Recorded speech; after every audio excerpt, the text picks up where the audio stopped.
Hey everybody, so today I'm going to fulfill a request. My friend T-Kun, the Unusual Wordsmith III, made a request to me. She gave me this list, I have this list right here, of 5 presidents she wanted me to make commentary upon.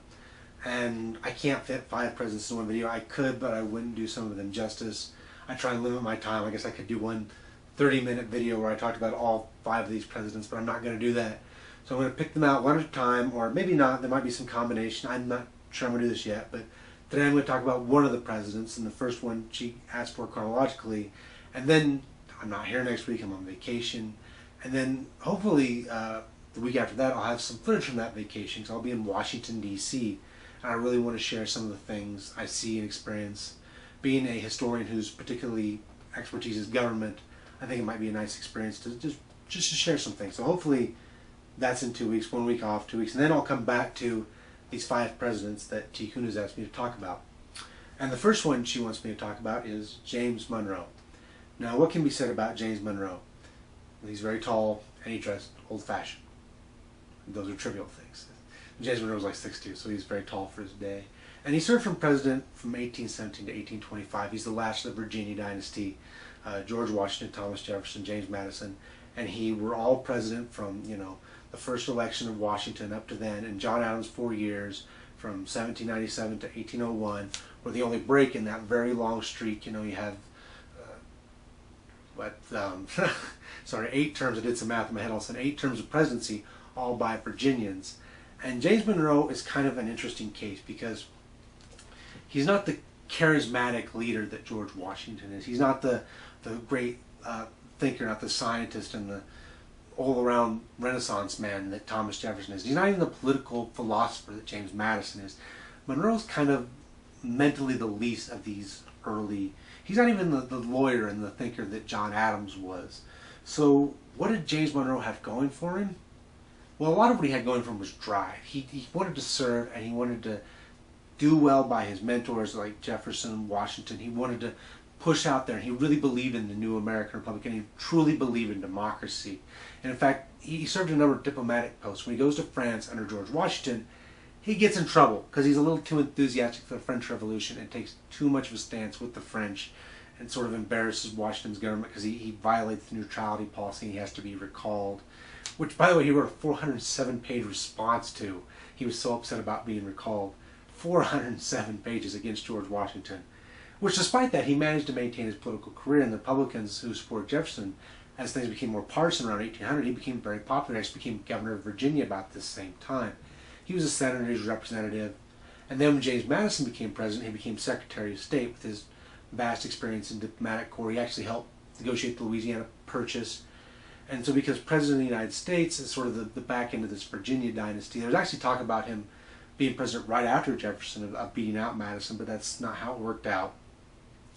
And so when he's president, what's the big hubbub? When he's president, well, the War of 1812's ended, and America actually is kind of unified. It's called the Era of Good Feelings because the parties have faded away. The Federalists have been basically sliced away by the War of 1812. They're opposite to it, and they're looking kind of foolish. The Hartford Convention, when they talk about secession, has sort of ended their opposition. So Monroe can do what he wants, right? Well, then again, no, because the Republicans, being the dominant party, started to schism into factions because, well, when you have one party, there's different interests, and eventually things are going to collide and collapse.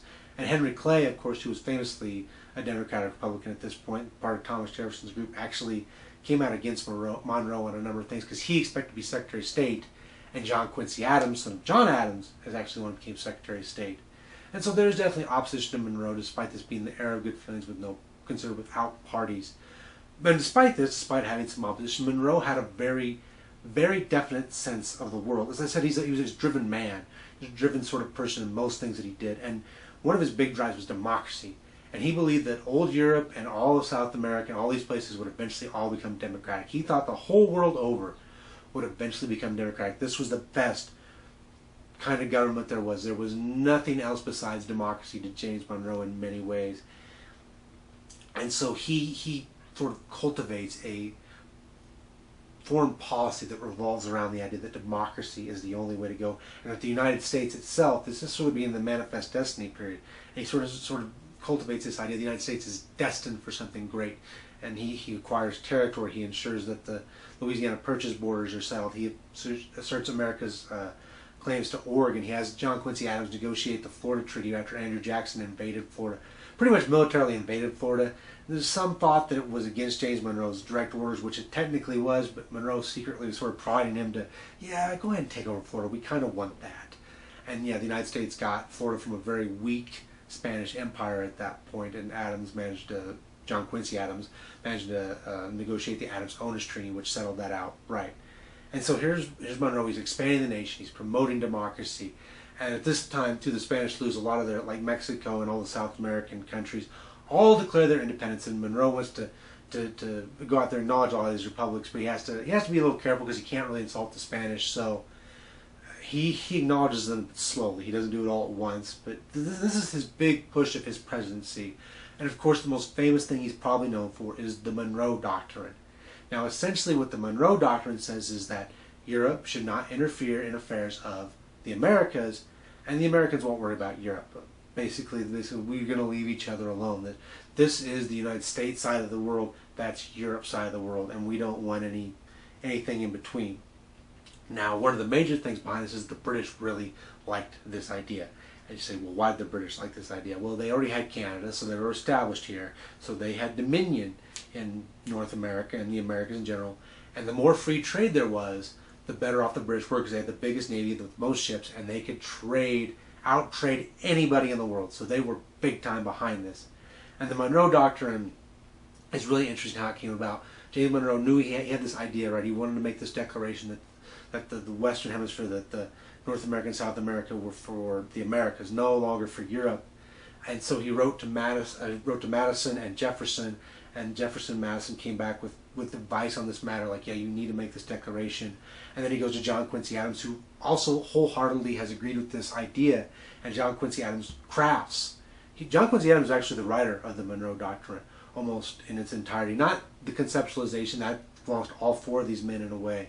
But John Quincy Adams is the one who wrote the words and came up with the idea of making it a direct statement. Like there was some idea that it would be a direct, sort of a cooperative statement with the British. But John Quincy Adams liked the idea of sort of standing behind the British and feeling like they're just following them. No, let's make it outright ours and let the British come in and support it if they want. And that's what happened. The Americans make this big, bold statement, and the British back them up. So yeah, we like that statement. We're going to agree with what they said. And that's what Monroe became known for. And maybe this Monroe Doctrine actually wasn't that big a deal in his day, but it was exercised more and more, especially when we get to actually almost 100 years later with Teddy Roosevelt, who extensively cites the Monroe Doctrine when talking about American dominion in the Western Hemisphere. And so James Monroe planted these seeds. He planted this destiny for democracy, for a larger United States, and for dominion over the Western Hemisphere. All these things came from James Monroe. So in spite of maybe being one of the least remarkable of this period, and being sort of the end of the Revolutionary period, right? He's the last man who really served the Revolution to become president. John Quincy Adams, the next president, he was too young. He was actually in the diplomatic corps with his father.